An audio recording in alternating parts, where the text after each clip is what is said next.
पिछले 24 घंटे में गाजा युद्ध में कुछ ऐसे हालात दिखे जिसे देखकर कहा जा सकता है कि हमास जंग में बुरी तरह हार रहा है। जी हां, मिडिल ईस्ट की मीडिया तो यहां तक दावे कर रही है कि अगर अभी भी अरब देश मिलकर हमास का साथ दे दें तो हमास जंग जीत भी सकता है। लेकिन वहीं दूसरी तरफ इन दावों को रौंदते हुए इजरायली सेना गाजा में हमास की संसद पर कब्जा तक कर चुकी है।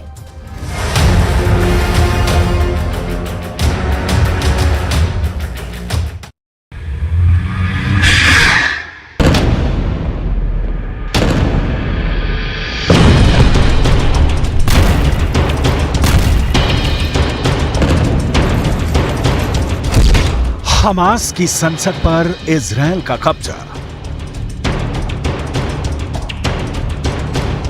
अगर अभी भी अरब देश जंग में हमास का साथ सही तरीके से थे तो हमास इजरायल को गाजा पट्टी में कड़ी टक्कर दे सकता है। एक महीने से ज्यादा की सीधी जंग में इजरायल के 46 से ज्यादा सैनिक और अफसरों को हमास के लड़ाके मार चुके हैं, लेकिन अब हमास के लड़ाकों को इजरायली सेना बुरी तरह से मार रही है।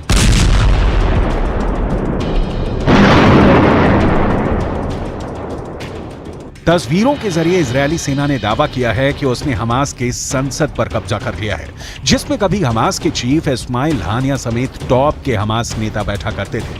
हम आपको इस खबर की पूरी डिटेल आगे दिखाएंगे, लेकिन पहले आप ये जान लीजिए कि इस वक्त अल शिफा हॉस्पिटल में इजरायली सेना का ऑपरेशन कहां तक पहुंचा है। मार दिए हमास के 8000 लड़ाके। इजरायल ने दावा किया है कि उसने अब तक हमास के 8000 से ज्यादा लड़ाकों को मार डाला है, जबकि उत्तरी गाजा में तबाह इमारतों की संख्या 40,000 के पार पहुंच चुकी है। दावा तो यहां तक किया गया है कि गाजा पट्टी में 1 लाख इमारतें इजरायल की आईडीएफ के टारगेट पर हैं।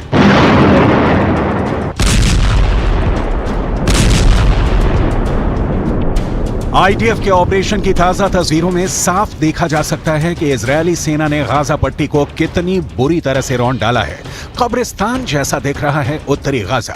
इजरायल के भीषण हमलों की वजह से पूरी तरह से बर्बाद हो चुका है। अब आप ये जान लीजिए कि इजरायल क्यों डंके की चोट पर हमास की हार और इजरायल की जीत का ऐलान कर रहा है। हमास की संसद 7 अक्टूबर से पहले।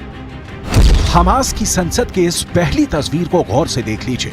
हमास की संसद में हमास के टॉप के नेता और समर्थक बैठे हुए हैं। इस तस्वीर में साफ देखा जा सकता है कि हमास के इस संसद में हमास के राजनीतिक विंग के चीफ इस्माइल हानिया टॉप नेताओं के साथ बैठे हुए हैं। हमास की संसद में इजरायली सेना। अब आप दूसरी तस्वीर देखिए। हमास की संसद में जिस तरह हमास चीफ इस्माइल हानिया बैठता था, उस जगह पर इजरायली सेना के कमांडर और सैनिक मौजूद हैं। इजरायली झंडे के साथ हमास की संसद में इजरायली सेना जीत का जश्न मना रही है। इस तस्वीर के जरिए इजरायली सेना दुनिया को दिखा रही है कि गाजा में इजरायली सेना जीत गई है। इन दोनों तस्वीरों को साथ साथ देखने से साफ संकेत मिलता है कि कहीं ना कहीं हमास का कंट्रोल गाजा में कमजोर पड़ रहा है। इजरायली मीडिया की रिपोर्ट के मुताबिक आईडीएफ के गोलानी ब्रिगेड के सैनिकों ने 13 नवंबर 2023 को एक ऐतिहासिक तस्वीर पोस्ट की है। इस फोटो में गाजा में हमास संसद भवन के अंदर इजरायल का झंडा दिखाया गया है। फोटो में सैनिकों की टीम को हमास के संसद भवन में गर्व से इजरायली झंडे लहराते हुए देखा जा सकता है। האכזרית של החמאס. הרמטכ"ל וראש השב"כ נפגשו עם אורי ומשפחתה במפגש מרגש מאוד. החזרנו את אורי הביתה. חמאס מפעיל טרור פסיכולוגי נגדנו. הוא רוצה שנפיץ אותו, הוא רוצה להכאיב לנו. דווקא בגלל זה अरब देशों की गद्दारी हार रहा हमास। 27 देशों से बनी अरब लीग और 57 देशों से बना मुस्लिम मुल्कों का संगठन OIC जंग में हमास का साथ देने के दावे तो खूब किए, लेकिन ईरान और लेबनान को छोड़कर कोई भी मुस्लिम मुल्क हमास को सीधी मदद देने को तैयार नहीं हुआ। इधर दूसरी तरफ हमास के 45,000 लड़ाकों पर इजरायली सेना यमराज बनकर टूट पड़ी है। अकेले हमास के ही 65 से ज्यादा टॉप कमांडर मारे जा चुके हैं, जबकि हिजबुल्लाह के भी 80 के करीब लड़ाके लेबनान से लगती इजरायली सीमा पर मारे गए हैं। हमास की भयानक हार और गाजा की भीषण तबाही के लिए बहुत हद तक अरब देश जिम्मेदार हैं। अरबी मीडिया के अल अरबी अल जदीद की एक रिपोर्ट के मुताबिक हमास का साथ देने में 57 देशों से बना मुस्लिम मुल्कों का संगठन OIC बुरी तरह से फेल हुआ है।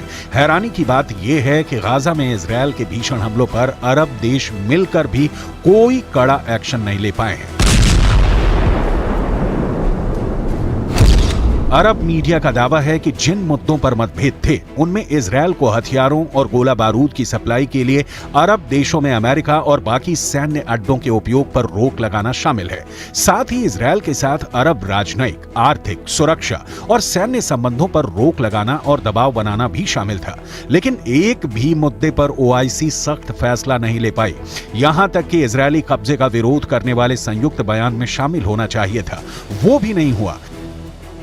इजरायल का गाजा पर कब्जे का विरोध करने पर जब वोटिंग हुई तो फिलिस्तीन, Syria, Algeria, Tunisia, Iraq, Lebanon, Kuwait, Qatar, Oman, Libya और यमन सहित 22 सदस्यीय निकाय के 11 अरब देशों ने या तो प्रस्ताव दिया या फिर उनका समर्थन किया, लेकिन 4 मुस्लिम देशों ने इसके विरोध में मतदान किया, जबकि कई अरब देश वोटिंग के वक्त अनुपस्थित रहे, जिनका खुलासा नहीं किया गया है।